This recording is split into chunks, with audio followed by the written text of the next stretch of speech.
Cool. So Hi, we're how doing are you? some. Can you Hey, hear I'm me? good. I'm good. Let's hop into our Okay. Q&A here.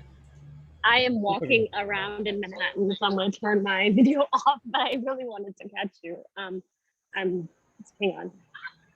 Yeah, so what's going on? Well, so much has happened, and thank you for for rehashing what I do so well. One clarification was just that I'm used to reviewing them as a selection committee member, as a client, not writing them. So that's like the thing that is a unique differentiator, because not many clients actually have the dual background to tell people what to do, because they just don't know what other people do anyways, but I've seen it. So that's just a little clarification. But okay, let me see. So I don't know if I ever told you I do that, but I also realized that this framework applies as like a really powerful pitching framework. Like if you're ever trying to convince someone of something, it could be applicable. And I had someone in London that I had reached out to. I think I mentioned this on a student collaboration for helping like young design students apply to their dream jobs. So she like really ran with it and wanted me to participate in her like live workshops, and that's happening this week and next week. So it's an interesting like offshoot of what I'm doing, but slightly not related and maybe distracting. So I'm just trying to see if that turns into more of the automated piece, because I have this hunch that doing a course, like one of your C's is a course, consulting, and coaching is it the third C? But the course aspect with architects feels like they want me to sign NDAs every time they want to work with me because it's proprietary information. So one-on-one, they're really latching on, and I'm very close to closing like one person, and another person said they would do it, but then backed out. And then there's a third person I'm talking to later today. So there's a lot of interest on one-on-ones all of a sudden as a result of my website, which I did before, and the kind of coursework I'm kind of stuck on, where I have 15 people signed up on a wait list because of my website. But then when I reached out to them saying, call me as a next step, I heard crickets. So it's like, how interested are these people really? So I kind of in a phase where I'm trying to, first of all, wrap up that Atlas for Grads thing, because that's happening live, and then really come to terms with how do I develop a course? And is it more for the college students, and is it just $50? Can I play a numbers game? I just do one-on-one coaching for my RFP people, because I find it amazing to work with designers that have great RF proposals, but RFP audits are really starting to stick for people, or one-on-one implementation. So anyhow, that's where I am. I need to pick a lane because I'm feeling a little overwhelmed. That's part of it. Let's leave it there. All right. Well, let's kind of take a step back. First of all, thanks for Yeah. dialing. I know it's like about to storm in New York, so if you have to hop off, I get you. I'm looking out the window right now. I can tell it's about to I have thunderstorm. to go on to a ferry back to Jersey, and I'm like, wait, make it to the ferry before it starts pouring. Okay, that's what I'm trying to Yeah, do right yeah. now. Yeah. So, I mean, I think a few things. If you're getting interest in one-on-one work, I would definitely take it because you'll get more input on what your audience needs help with. And you're Right. more or less doing social listening at the same time. And then beyond that, you're building up the testimonials and referrals needed to build Hmm. your business more. So Okay. I wouldn't turn that down. I mean, long term, it's hard to scale that unless you want Yeah. to, increase your rates. But I would say absolutely. And then with the people that are on your wait list, more or less, and have not responded yet, maybe Okay. they don't want a phone call. Maybe they just want to buy the course. So you can have a more direct action saying, hey, here's how you can sign up for it in advance. Another thing you can do is say, hey, what's your hesitation in regards to moving forward? What questions can I answer, so on and so forth. But I'd say you're in a good spot. I think what's happening is you're becoming successful in lanes you weren't expecting, because before it was just going to be for architects. Now it's for students, and you have this whole Atlas framework, which appears to be applicable to many different disciplines, and that's fine. But you're one person, so you do want to make sure that you're, scaling your energy and your efforts in a way that's aligned with success, especially still having a full-time job. uh, Yeah, and I'm up for a promotion, and I don't want to like ruin things yet.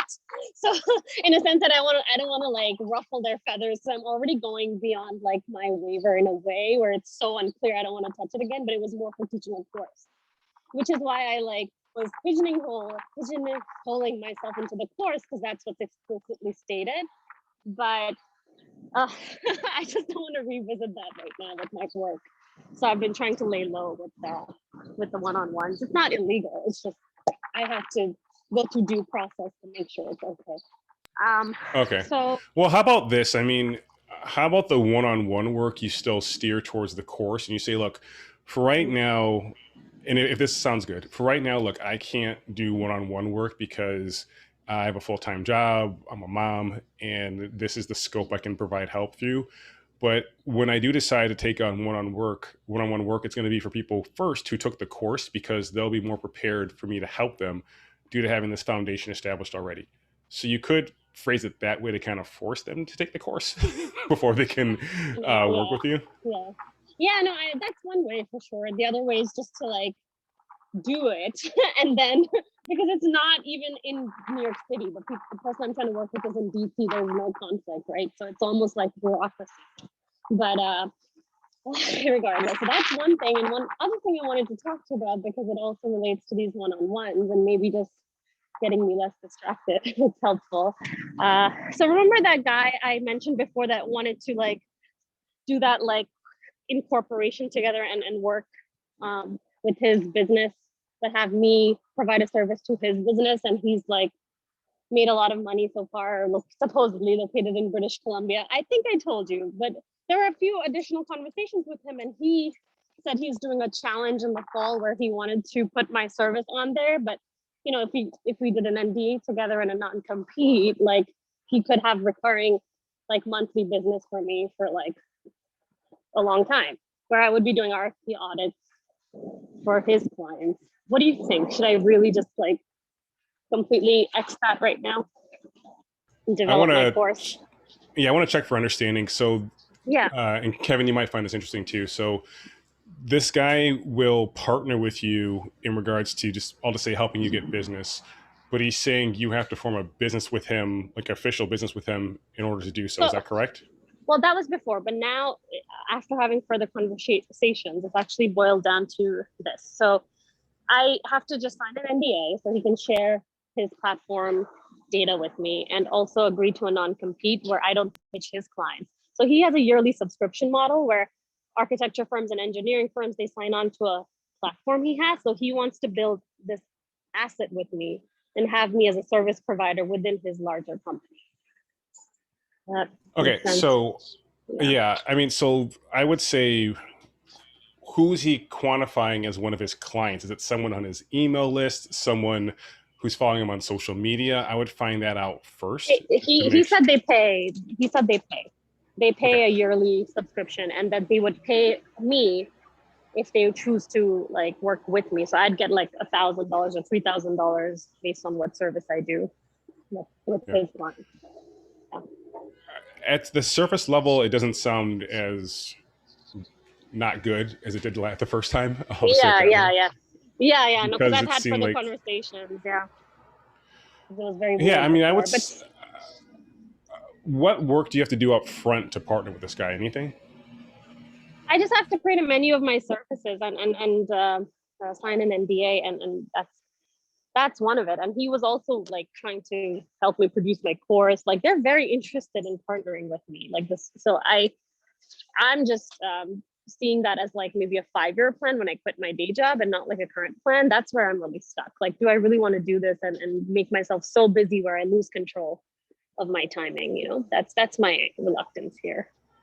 So Yeah, I mean, I think it's worth kind of exploring the opportunity. I wouldn't go super deep into it. I think we just lost her, She unfortunately. just All right, dropped well, off. She just dropped. it's being recorded. Don't worry. Let's see if she comes back on. And then Marion, I see you just joined too. So let me know if you have any questions. I can bring you on as a panelist as well. But Kevin, I'm not sure if you heard, but more or less, and this happens all the time, someone wants to partner with you early on in your business. And it can be beneficial sometimes, but it can also be a distraction. So you have to vet people properly to make sure it's a good fit. sorry, I had lost you, but I'm back. I lost Yeah, you right no, when you started speaking. Yeah. yeah, and luckily I just kind of rehashed what you were saying, but on mine, I think it's worth kind of testing it out, almost like a beta to see how it goes. because you're not getting too invested. You're just giving them a scope of services, right? You're not like producing anything. You're not doing anything, too much work. Is so long as it does not become an interruption where you're spending like hours a week on it, see what happens, because it might be overwhelmingly successful for all you know. And you're like, well, shoot, maybe I can kind of accelerate my Yeah. path Yeah. towards entrepreneurship if this works. So if they're that curious about working with you and that flexible in regards to the arrangement, I think it's worth further pursuit and just see what happens from there. Yeah, and I agree with you because I don't enjoy this like chasing people to be my clients thing. I'm starting to feel less the sense of anxiety when like invoices are late or not paid. Like I'm starting to feel like one-on-one one-on-ones are a lot. So if someone was like, "Hey, I'm bringing you the people and I'll pay you," it's almost like, "Wow, okay, is this too good to be true?" So that's where I'm Yeah. like my mind is at.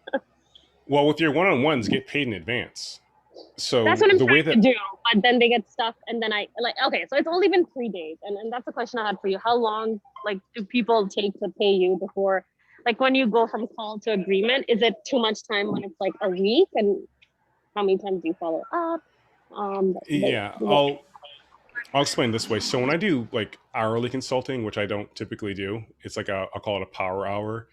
They pay when they book the time with me on my schedule. I use a tool called Acuity, and through Acuity, they would pay you before they can even I make see. even make the appointment. So Right. you can do that. In regards to how soon should they pay after you sign up for them, they sign up with you through a different, I would say, arrangement. I would be leery about actually doing anything until they pay you Without if it's the getting first paid. time. Right, right, right. If it's your first time working with someone, yeah. Yeah, no, I haven't started anything. I'm just trying to figure out like they told me they want to go ahead, they want to sign this NDA and then pay me, but they haven't paid me yet. So at what point do I like push versus just lay back until they make a decision? Because some people just decide not to work with me and then don't tell me. So I'm like, Yeah. wait, unless I follow up. So okay, well that's helpful because right now I'm just doing discovery calls. I'm not charging. And then after the discovery call, I send them a proposal and then what they agree on, then I send them an invoice and then I get started to work. But I haven't actually gotten started to work. I've just gotten to like the proposal phase so far, the invoice phase, and then something happens where they drop. Yeah. So And yeah, Kevin's chiming in here saying, what are the price point for your services to see if that's where the friction's coming from? interesting. So I mean, with the audit, it's 1,200, and people haven't said no yet. They said yes. The implementation was 3,000, and somebody agreed to that. It's just when they realize that for me to be functional with them, they need to set aside time to actually work with me. I think they freak out a little, being like, "Oh, it's too much investment," because people develop proposals in such a rush. Like they spend 2 days on it when they should be spending a little more time on it. So I think maybe that's what I'm facing, that they don't have enough time to work with me to be effective yet. So they're worried about investing in something they might not have enough time. Because I force meetings on them. Like I need to do a certain amount with you to make sure you're successful. Would it So help if I provided a recommendation on like how to maybe structure this so that you don't have late invoices and whatnot, especially given your price point? Would that help? I'd be happy with any advice, but yeah. Okay. Yeah. So one good thing that you're doing a discovery call. And by the way, my specialty is in inbound sales. So I collect money all the time. And so one of the things that you might want to consider is break up your call into 2 calls. So after you do discovery, collect the you have all the information to create a proposal, right? And so you're going to create a custom proposal with them, schedule another time to discuss the actual scope of work and make sure that it makes sense. You can drop the price on that call. And just since your pricing is so low, is there any reason why you're not collecting at the end of that call, by the way? Oh, sorry, say that again. Is there a reason why I'm not mentioning it on the call? No, is there any reason why you're not collecting the payment on the second call, on the final, what we call a Oh, close call? oh, interesting. Well, I'm not doing a close call, which is maybe the problem. I'm leaving it at discovery, sending a proposal, and then leaving it to them to do it, and then schedule a kickoff call. Like I'm missing that second. Let's get on a call to pay me, because they usually have to go off to their principal or decision maker and like then get the credit card. I mean, I'm not sure these are businesses. It's like a person to a business model versus what is it? Like individual to individual. It's not coaching. B to C, B to B. I mean, C to B, I guess. If it's B to C, this is like, standard practice actually. But the reason why I'm suggesting it as well is because that way you can eliminate any objections like upfront rather than like just address anything that's actually what's on their mind. Because sometimes when they avoid the invoice, it's for a reason that they don't want to disclose to you. But if you can get that out in the open and build enough trust, perhaps you can work out a solution then. Does that make sense? No, thank you for that advice. I actually did a Loom video explaining my proposal, and I found more success that way, where it's beyond a PDF and like I'm on video explaining what I'm trying to do, and that converts. It's just that last bit now where they pay me to get started that seems to be taking too long and enough for them to change their minds. So I guess I have to solve for that with the second call that you're saying. That's interesting. Yeah. What do you think, Terry? I think it's great advice, and Kevin's an expert on this stuff, so it makes sense. Yeah. And are they watching the Loom video too? Are you checking to make sure they're watching the video? Yeah, this person did. This person did, and then they said that they even told me the next step is for me to finalize the NDA, and then we will process the invoice and we'll get going. So they've told me. So maybe a part of this is me and my money mindset and being a little bit like anxious because it's the beginning. And it's been 3 days, you said, right? It's been, they agreed 2 days ago over email. NDA was sent, revised yesterday. And it's been a day since I haven't heard back. Did they open that email? Yeah, they did. Okay. Give me 1 second. My audio just went off for some reason. Let me double check here real quick. Actually, maybe it was yours. Can you unmute and say something real quick? Oh. Okay, I can hear you now. Okay, so they did see it. So weird. I mean, it's been 3 days, so I would kind of just chill a little bit. And I just need to chill. Yeah. I mean, you never know what's going on. I mean, there's people who recently asked me to send them an invoice for them paying me, and I haven't done it yet because it's like I have stuff to do. I think give it a week. If you want a solid answer, give it a week and see what happens. And then you can follow up. But I think 3 days, especially during the summer, people have stuff to do. They're traveling, whatever. Yeah. And I feel like might be traveling. Exactly. Decision makers might be traveling. Okay. And I don't want to come off as too like pushy either. So that's a happy balance. This would be solved if I accept, like this would be solved if it was an automated course. I think I'm an introvert and I kind of don't like this. So my future goal is to have a course that just converts itself, but it's hard to get there without trying these things first. Yeah. So I get that. Yeah. Okay. Well, I took up a ton of time, but I think, thank you. No, you're good. But yeah, I think Kevin's idea of having those 2 calls is beneficial as opposed to just one and then waiting. Well, when would you schedule that second call though? When you're on the phone and you're like, oh, can we set up another half an hour and talk about my proposal? Like how? I would if you can, and then if you can't, I would immediately follow up with your availability. And what I do in that case is 2 things. I'll either give them a link to my Acuity to schedule a phone call, or I use a different tool called Mixmax, Mixmax.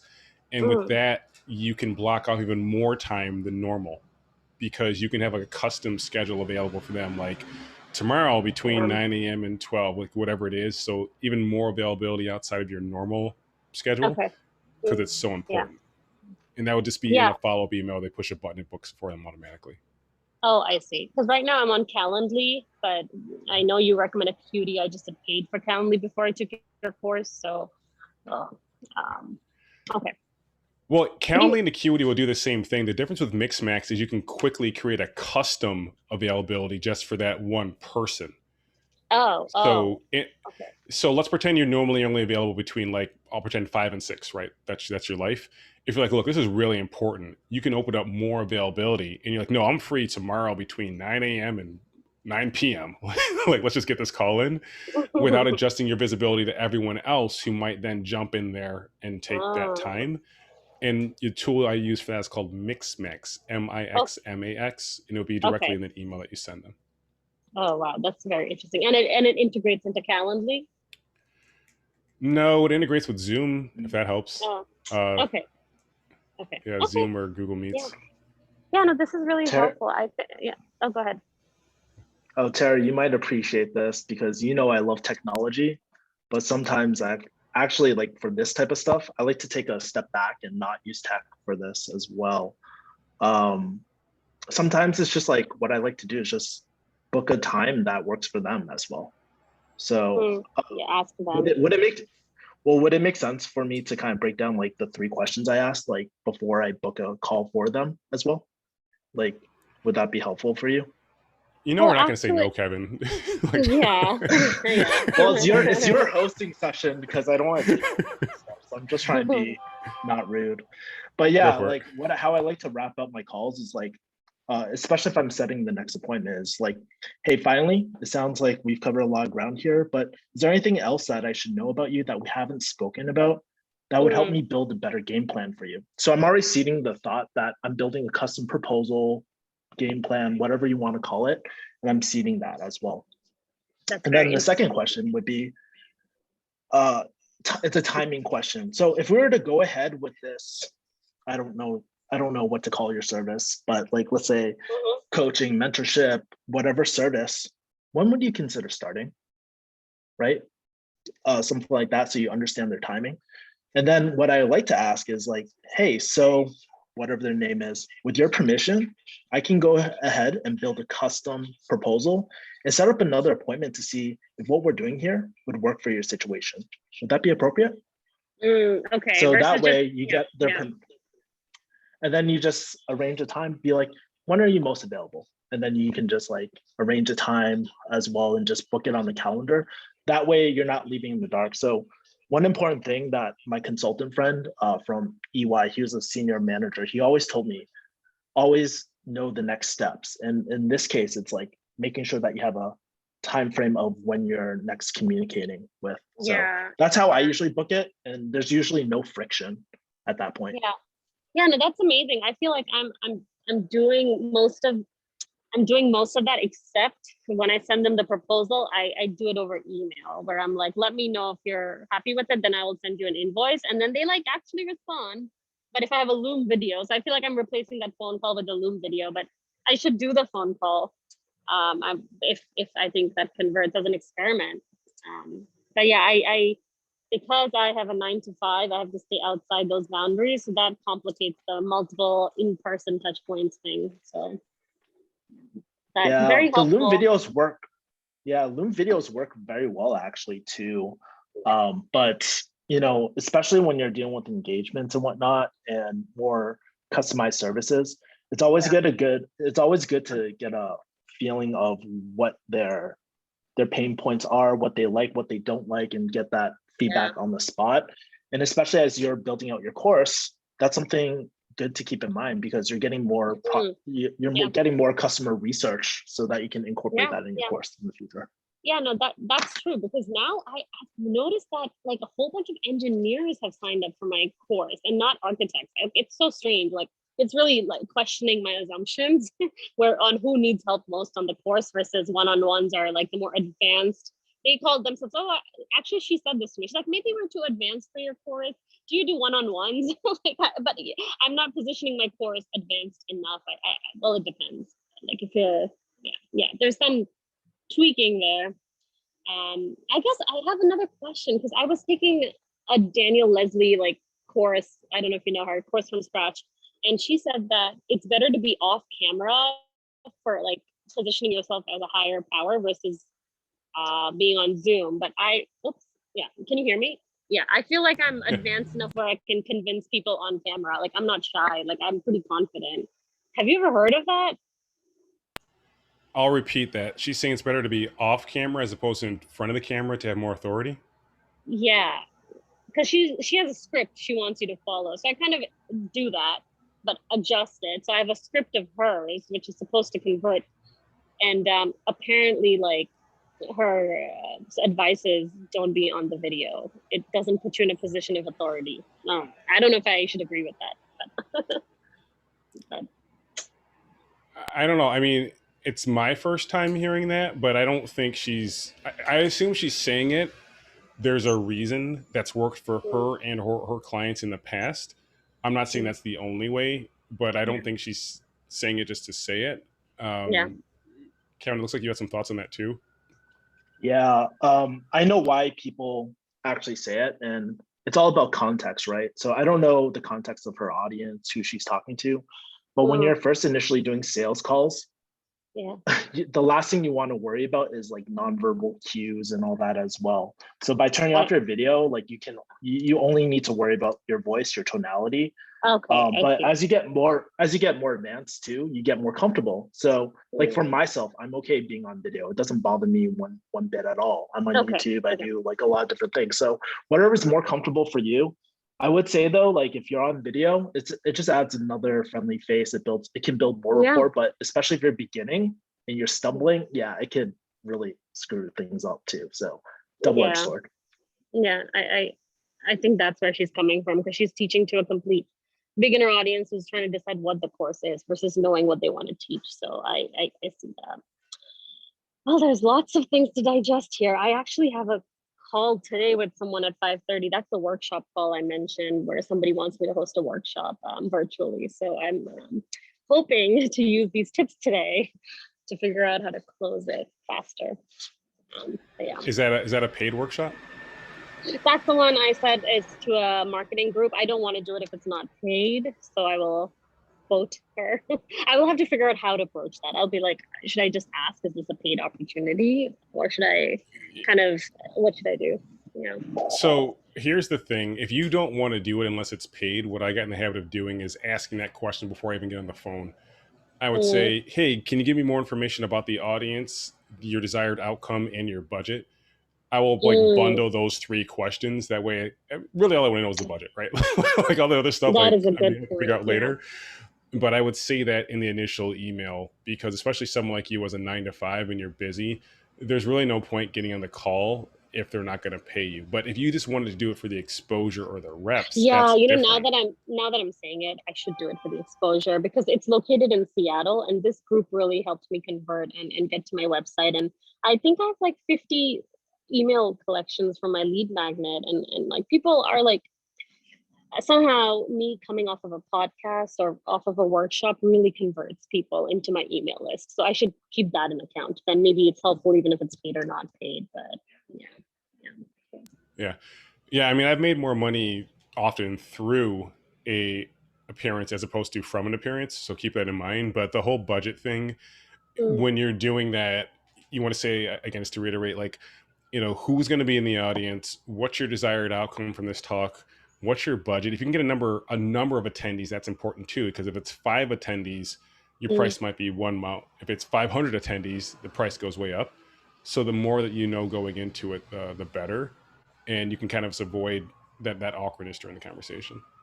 Yeah, no, that's a very good point. Okay, no, she's kind of the program manager of SMPS, which is like a national marketing professionals organization that charges the membership. So I'm sure they have a budget for like the more fancier keynote speakers versus like, I did a free version of this in New York City as I need the exposure thing early on in my like a month ago, but now I would like to be paid some amount for it, so it's not totally free. Yeah. Last thing I'll say on that is make sure you have your rate in mind too. Because if she says, well, how much do you charge? You can't say like, ooh, I'll get back to you, because you should know like what you're worth. Yeah. So have that in mind too. Otherwise it's going to be really awkward. You're not going to seem prepared. Yeah, no, you had mentioned like start off with 3,000, but I have like pricing mindset blocks right now. And when actually Kevin, you said, oh, that's such reasonable rates, I was like, really? Oh, so is that a reasonable thing to say? Like if it's like 20 people, I charge $3,000 for a workshop? If they reached out to you, you have all the leverage, because you were minding your own business, like watching your kid, and someone emailed you saying, can you come talk to us? So the worst that'll happen is they'll say, oh, that's way outside of our budget. And you would say, okay, well, look, you know, what do you have available? I want to find a way to make this work. And then from there, they'll give you whatever the number is. Okay, no. So it's helpful maybe getting into pricing after asking, oh, so what's the typical audience? Like you said, like finding out more. So those questions, maybe this is why people have contact me for speaking engagements as a separate Calendly link because they have different questions, right? Like these are the things you want to know in advance of your call. Okay. Yeah. I'll do that. Okay. Well, thank you guys so much. I'm really appreciative of both of your advice. So thanks. I'll keep you posted. Yeah, please do. Cool. Okay. Um, Thank you. and then Marion, I see you're on too. Shiroshi, I'm going to kind of demote you to an attendee. But Marion, I see you're on too. So if you have any questions and want to come up, let me know. But for now, Kevin, let's just keep on catching up with you. I see your background. You have clouds on one side and like fire on the other. Is that like, do you turn them on or off depending on your mood, or how's that go? So how I have it set up is like I wanted to represent like the two different sides of me. Like I'm very creative, but I also have like a very fiery energy. So I added those subtle lights and stuff behind me. I'm trying to focus more on my content and even on my sales calls too, to provide like a look and feel and extension of my brand when people talk to me as well. So yeah, I'm really embracing my artist side more recently, something I haven't done in years. Yeah, my brand is kettlebells. And Saroshi's asking just for clarification what you do. Do you mind just giving her some background there? Yeah, so what I do inbound sales. I do fulfillment and strategy too. So I basically specialize in what you're doing right now when it comes to sales calls, and I teach people how to kind of sell in a non-salesy way, not the old school like pick up the phone and jam it down their throats like Jordan Belfort type of style. I have a more relaxed style, which doesn't feel sleazy. And as a result, like you just feel like more like yourself and you actually enjoy doing these sales calls too. So yeah, that's what I do. And I do YouTube too. Kevin, so while we're kind of chatting here, in regards to like money blockers, I think it would be beneficial to kind of talk about that, because one thing that you said before was it's easier for you to sell other people's services as a closer than your own services. Can you unpack, more or less, why you felt that way and how you solved for that in the recent past? Yeah, I can talk about that. And I think there's like two stages I went through. So the first stage was kind of like being able to ask for money. And just to let you guys know, I've closed like 15, 20K, even 50K packages and stuff and programs. But when I first started, it wasn't easy. So step one was like really getting comfortable asking for that. And I had to deal with a lot of my money beliefs and all that sort of stuff as well. But once I got comfortable with that, I was like, okay, I want to launch these coaching services that I have, and also in the future do larger engagements, such as like Terry's always been telling me, hey, you should do corporate like type of things, organizational solutions as well. And as I was venturing down this route, I was like, man, it's not the money that scares me. It's the fulfillment part that scares the crap out of me, like making sure that I can actually deliver on these services too. And so recently, I actually pitched my highest solution. I did, just to give you guys context, I did a coaching cohort, 2K each. I did a beta launch. All four of them sold out, 100% close rate and stuff like that, which told me I probably priced it too low. And then I wasn't even thinking about relaunching that program again, but one of my current students, they love my program so much that they came up to me and the like, hey, Kevin, I want to interview for your next coaching package. And she was basically telling me, sell me something. I was like, okay. I was talking to Terry. I was like, I got to create something like really, really quickly that fits her needs. So I basically did what we were talking about earlier, going on a discovery call, seeing what they needed, how would that make them feel, all that sort of stuff. And then I created a custom proposal, which made her eyes light up as well. So I actually presented a 10K solution. She didn't have it, so I worked with her on it. We came up, I didn't discount my rates, but I changed the engagement. And that's why I was saying, like, having that live feedback and thinking on your feet, you can still win the deal and get what you want. You can just remove some of the deliverables that you promised with a higher package. But it just felt really, really good. And at first I was like, damn it, I could have, like, I wanted that 10K deal. I was so attached to that because as a closer, you're trying to maximize your revenue that you pull in and obviously help the people. But then I realized, like, hey, this is my business. She obviously loves my services and just wants to pay me money just to work with me and interact with me. So why wouldn't I do that? So I'm actually in the middle of structuring a whole new program on like how to do content and stuff like that as well.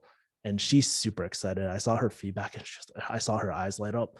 And that was the moment when I realized, like, dude, it's time to ascend to the next level. I've been selling other people's products over the last 2 or 3 years.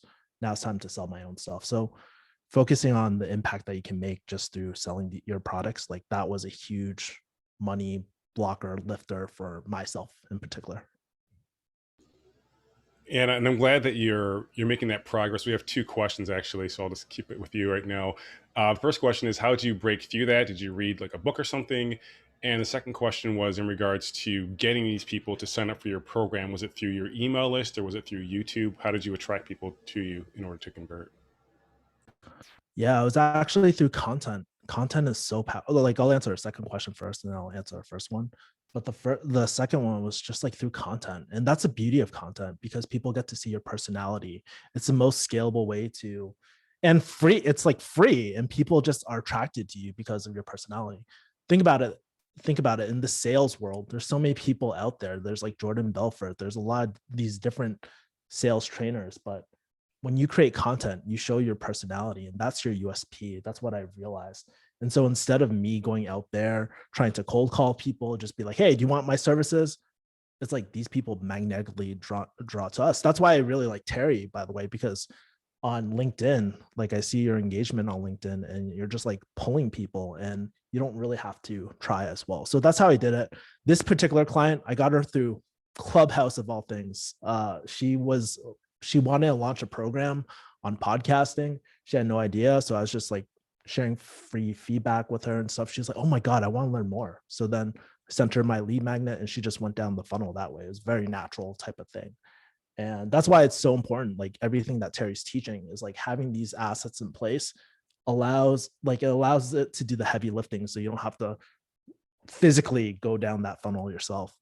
In terms of things with money beliefs, I don't know. I've read a lot of different books. I have like Ecker's book in the back and stuff, but no book has really stood out in mind. It's just really the experience. Honestly, I think the best thing for me over those money beliefs was just going through the actual real struggles and experiences of like being scared, and it's okay to be scared, and going through those moments where I'm like stuttering and I lost a sale that way. Those moments actually helped me a lot because I'm just like introspective. I'm thinking like, why am I exactly scared? What is the meaning that I'm putting behind this experience as well? And going through that psychoanalyst as well. And I've learned to be a lot more in touch with my feelings because my previous career actually was a pharmacist and I'm very logical, all this and that. But through actually going through the experience of sales and whatnot, it's allowed me to kind of be more in tune and have a higher EQ as well. So everything from like, I've been reading everything from relationship stuff to yes, actual money stuff, but experience is the number one thing that's really helped me the most, in my opinion. Yeah, that's a great point. I mean, you can read all the books you want and all the great tips, but until you actually do it and put yourself in that position, you're not learning anything. Because like you can consume information, but you have not learned anything until you actually apply it. And there's a big difference between those two. And yeah, you got to lean into it. I remember one time I was talking to this woman in regards to my rates, and she's like, "How much is it?" And like I said the rate, I finally get it out my mouth, even though I was nervous. And then she's like, "Wait a second, you broke up a minute. Can you say that again?" I said it again, but I lowered the rate. I don't know why, but at first I said like pretend it's like $100, and I said like 70. I'm like, what the hell did I just do? I'm somewhat positive she did that on purpose, kind of like icing a kicker before they have to kick a field goal. You call a timeout and make them think about it. But when you just lock in and you know that you want to deliver these quality results, you can, and you know your worth. You just got to put yourself out there. And if there's pushback, you can say, well, where's that hesitation coming from? Why do you not feel like this will be worth it? Here's the outcomes you're going to get from it, and it's going to pay off for months or years to come. So where am I losing you, over like $1,000 or $2,000 here or there? And if you are losing someone there, then they value money more than they value outcomes. It's like, if I'm $100 away from solving this problem, I'll give you $100. I mean, I would watch a 3-minute video on how to do something, it was going to make me help make that $10,000. So yeah, I mean, I think just really focusing on that and leaning into it and realizing you're not going to win every deal. That's fine. But if you win 33% of your deals at $10,000 as opposed to, 50% of your deals at $4,000, you're still making more money charging $10,000, even though you're winning less deals. Don't check my math on that. But moral of the story is, you don't have to win every single one to be successful. You got to find the right people that see the value that you provide. Yeah, and the beauty about that too, especially how do I say her name? Saroshi? Is that how I say it? Is that right? Correct. Yeah, so for Saroshi, the beautiful thing is that she's still jumping on calls. And one thing that I've seen for people is like, for most business owners, the people that are scared to jump on the calls never grow. But it's like, this is like, it gets easier. Believe it or not, it might not feel like it, but it always gets easier as well. And it's just like, it's not a forever thing. And I think remembering that too, that it's like building blocks, right? You're just getting in your reps. Also brings a lot of relief to me and relieves a lot of the pressure as well, right? So yeah. Yeah, and I think that's why maybe initially why not having the camera on helps. On my part, sometimes like I can be a loud swallower. So when you say your price, you're like, you have that that hesitation, like, maybe mute after that if you have that problem. But the more confident you are, and the more clear you are, the more confident you'll be, because clarity is the precursor to confidence. And then from there, the right people will align with you, and you'll get rewarded for that. So it all works out.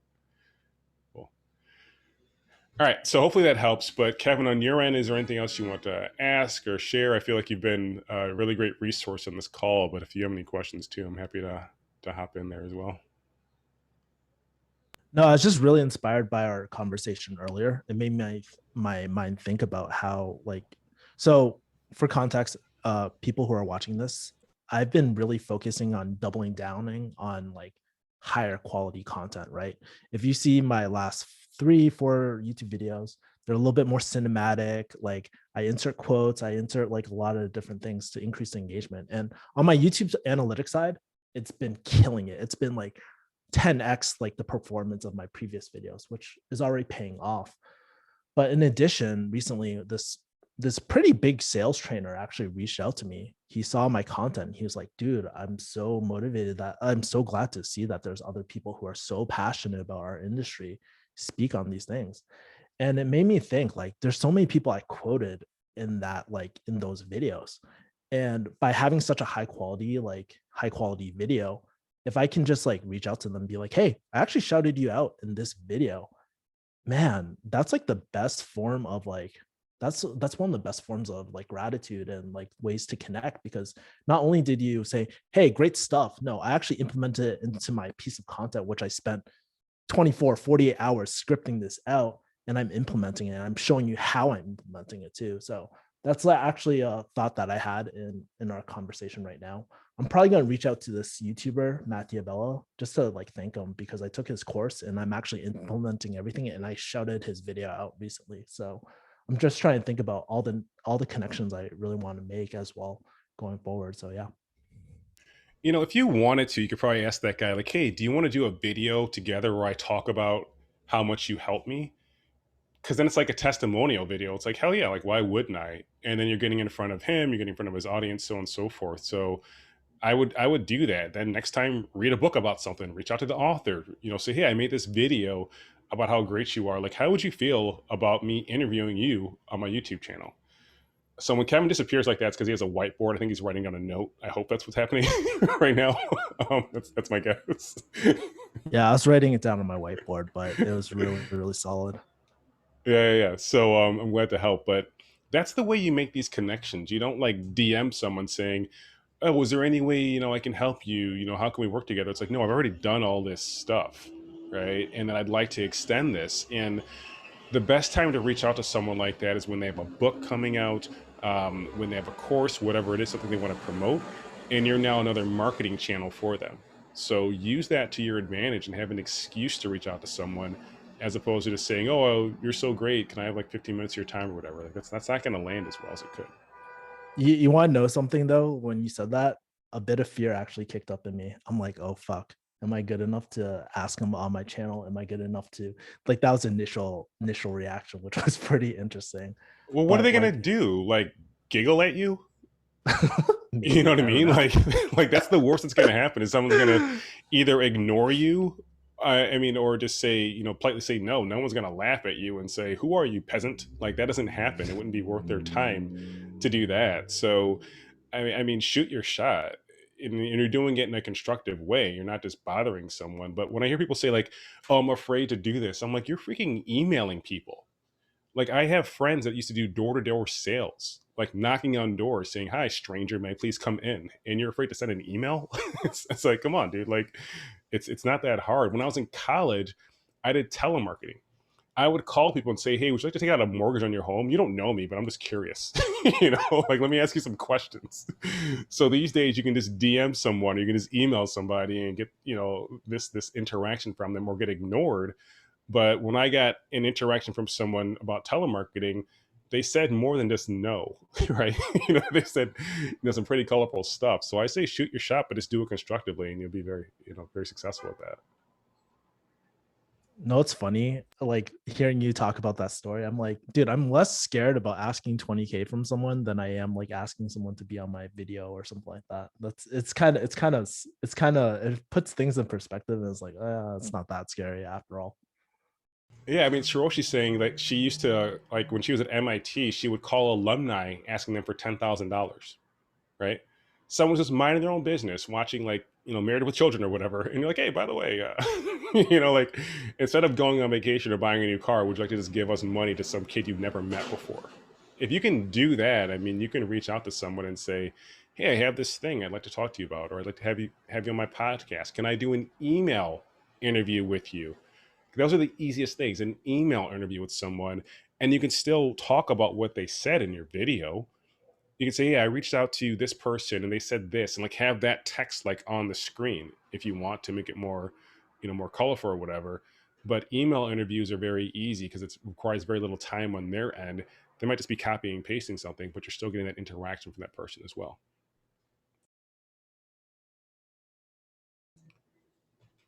So yeah, do all that stuff. And Kevin's laughing at the whole Married with Children thing. I'm glad you actually have seen that show, because that was that was back in the 80s or early 90s.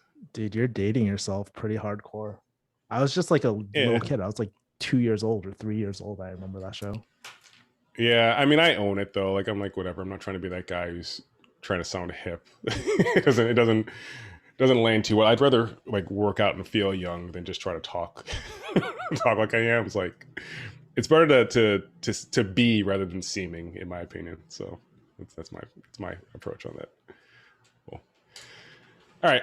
Well, listen, Shiroshi had to drop before this weather hits, and I'm going to take off too. But Kevin, it was great chatting with you as always. Everyone else, hope you found some value in this. And if you do want to ask some questions in real time, please do join next week. The way you do that is by joining the online course. Then you get access to this every week for live Q&A. But outside of that, thanks for your time, and looking forward to talking to you soon.